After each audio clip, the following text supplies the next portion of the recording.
People, electronics away. Eyes get ready. Here we go.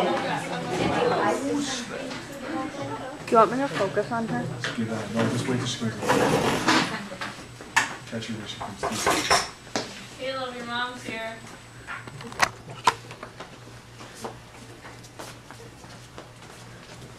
What are you doing? You know you're not allowed to eat at school. You're so worthless. I should have had that abortion.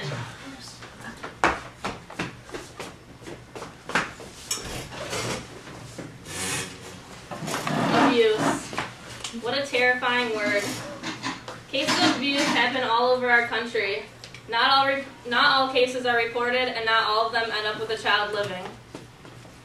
I'm going to warn you guys right now that there's going to be some graphic pictures in my presentation, and if you feel uncomfortable at any time, you can go ahead and step into the hallway, and don't feel shy to do that because it's really not that big of a deal.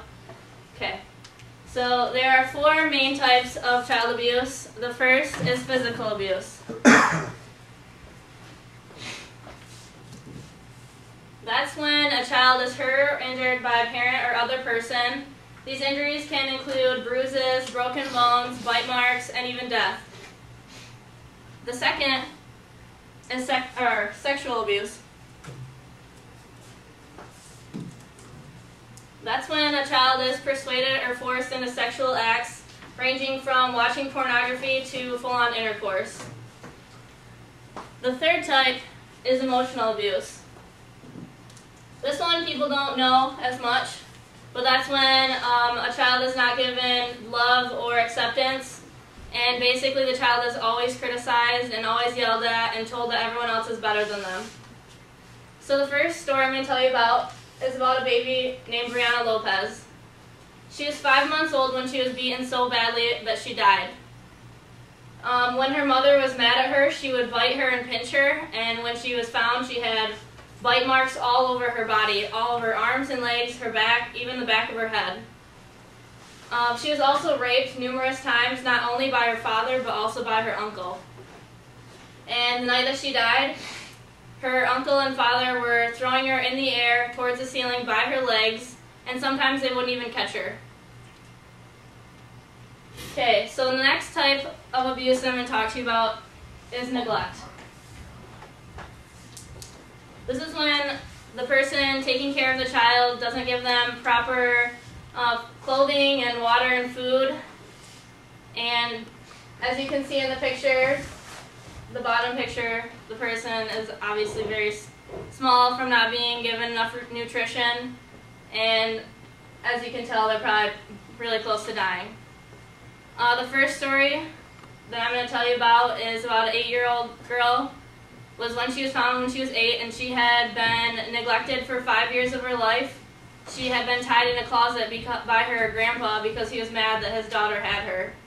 And when they found her, she had a mental capacity that was less than a 2-year-old, and she didn't use words until she was 10 years old. The next story is about a girl who was tied to a potty training toilet in the dark garage from when she was 2 years old until she was 13. They found her when she was 13, and she had a mental capacity of a 1-year-old, and she was under 59 pounds. None of these people will be able to have normal lives and have the normal brain capacity or act normal at all and do anything by themselves because their parents decided to do that to them.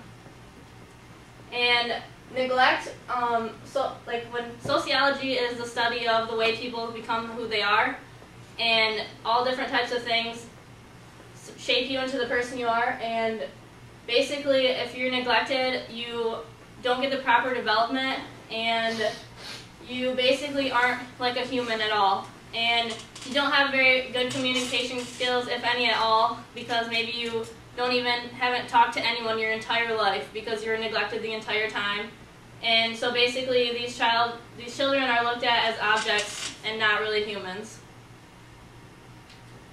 Okay, so abuse has been increasing, as it says right there, since 1980.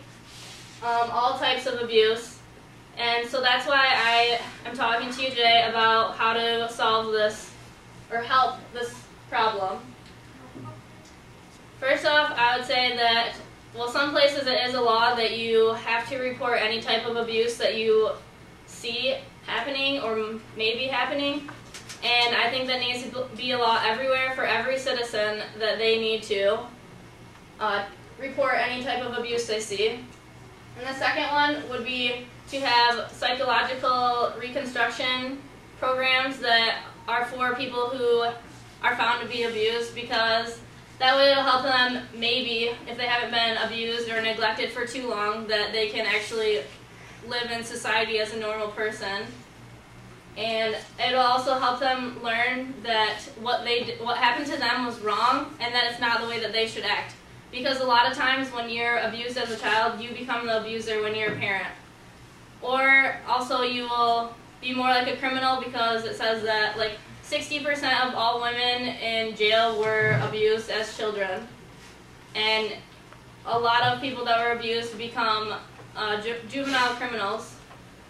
And the third solution would be to have more programs and presentations at school so that kids are more aware of it and see what they need to look for in a child or other person among their peers. And would also help if someone's in a position of where they're being abused. It could help them to be more comfortable with telling someone and know that they would be okay if they told someone.